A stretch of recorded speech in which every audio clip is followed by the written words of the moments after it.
നമസ്കാരം. ഇന്ന് ഞാൻ സംസാരിക്കാൻ പോകുന്നത് കുട്ടികളിൽ സാധാരണമായി കാണുന്ന അഡിനോയിഡ് എന്ന വിഷയത്തെ പറ്റിയാണ്. എന്താണ് അഡിനോയിഡ്?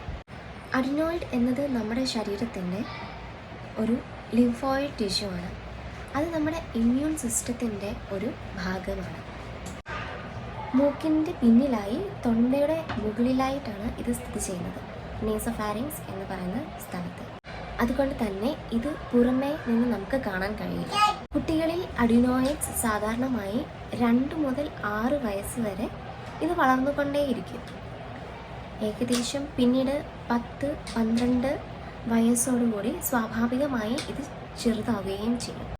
എന്നാൽ ചില കുട്ടികൾക്ക് ഇത് അമിതമായി വലുതാകാം. അഡിനോയിഡ് ഉണ്ടാകുന്ന രോഗങ്ങൾ ഇവയൊക്കെയാണ്. ഒന്ന്, അമിതമായി വളർന്നു കൊണ്ട് അഡിനോയിഡ് ഹൈപ്പർട്രോഫി ഉണ്ടാകാം, അല്ലെങ്കിൽ ഇൻഫെക്ഷൻ മൂലം അഡിനോയിഡൈറ്റിസ് ഉണ്ടാകാം. സ്ഥിരമായി മൂക്കടപ്പുണ്ടെങ്കിൽ, ആവർത്തിച്ചുള്ള മൂക്കിലെയും ചെവിയിലെയും ഇൻഫെക്ഷൻസ്, കേൾവിക്കുറവ്, ഉറക്കത്തിലെ ശ്വാസം മുട്ടൽ എന്നിവയൊക്കെ ഉണ്ടെങ്കിൽ നിങ്ങൾ ENT സ്പെഷ്യലിസ്റ്റിനെ നിർബന്ധമായി കാണിച്ചിരിക്കണം. അഡിനോയിഡ് ഹൈപ്പർട്രോഫി പ്രോപ്പറായി ട്രീറ്റ് ചെയ്തില്ലെങ്കിൽ കുട്ടികളുടെ മുഖത്ത് പെർമനൻറ്റ് ചേഞ്ചസ് ഉണ്ടാവും. അതിനെ അഡിനോയിഡ് ഫേഷ്യസ് എന്ന് പറയുന്നത്. ഇനി എന്തെല്ലാം പ്രിക്കോഷൻസ് പാരൻസ് എന്ന രീതിയിൽ നിങ്ങൾക്ക് പാലിക്കാൻ സാധിക്കും? ഒന്ന്, ക്ലീൻലിനെസ് പാലിക്കുക, ശുചിത്വം. പിന്നെ പൊടിപടലങ്ങളും തണുത്തതുമായുള്ള അന്തരീക്ഷത്തിൽ നിന്നൊരു മോചനം. അലർജി ഉണ്ടെങ്കിൽ പ്രോപ്പറായി ട്രീറ്റ് ചെയ്യുക. ഇതൊക്കെയാണ് നിങ്ങൾ പാരൻസ് ശ്രദ്ധിക്കേണ്ട കാര്യങ്ങൾ. ഇനി എന്തൊക്കെയാണ് ചികിത്സാ മാർഗങ്ങൾ? ഒന്ന്, മരുന്നാൽ ട്രീറ്റ് ചെയ്യാം, അല്ലെങ്കിൽ സർജറി ചെയ്യാം. ട്രീറ്റ്മെൻറ്റിലെ കൺസർവേറ്റീവ് മാനേജ്മെൻറ്റ്, സർജറി അല്ലാത്തത് എന്തൊക്കെ ചെയ്യാം? ഒന്ന്, ആൻറ്റിബയോട്ടിക് കൊടുക്കാം. എന്തെങ്കിലും ഇൻഫെക്ഷൻസ് ഉണ്ടെങ്കിൽ നമുക്ക് ആൻറ്റിബയോട്ടിക് യൂസ് ചെയ്യാം. അലർജി ഉണ്ടെങ്കിൽ ആൻറ്റി അലർജിക് മെഡിക്കേഷൻസ് യൂസ് ചെയ്യാം.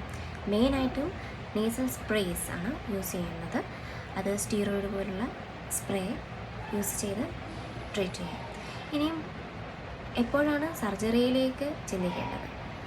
കുട്ടിയുടെ സിംറ്റംസ് അതിരൂക്ഷമാണെങ്കിൽ ഇനി ഈ മെഡിക്കൽ മാനേജ്മെൻറ്റിനോട്, കൺസർവേറ്റീവ് മാനേജ്മെൻ്റ് ആയിട്ടുള്ള സ്പ്രേസിനോടൊന്നും റെസ്പോണ്ട് ചെയ്തില്ല എന്നുണ്ടെങ്കിൽ, കേൾവിക്കുറവുണ്ട്, കോംപ്ലിക്കേറ്റഡ് കണ്ടീഷൻസ് ഉണ്ട് എന്നുണ്ടെങ്കിൽ ഈ അഡിനോയിഡക്ടമി ചെയ്യേണ്ടതായിട്ട് വരും. അഡിനോയിഡക്ടമി എന്ന് പറയാൻ ആ ടിഷ്യൂ തന്നെ നമ്മൾ എൻഡോസ്കോപ്പിക് സർജറി ഉപയോഗിച്ച് റിമൂവ് ചെയ്ത് കളയുന്നതിനാണ് അഡിനോയിഡക്ടമി എന്ന് പറയുന്നത്.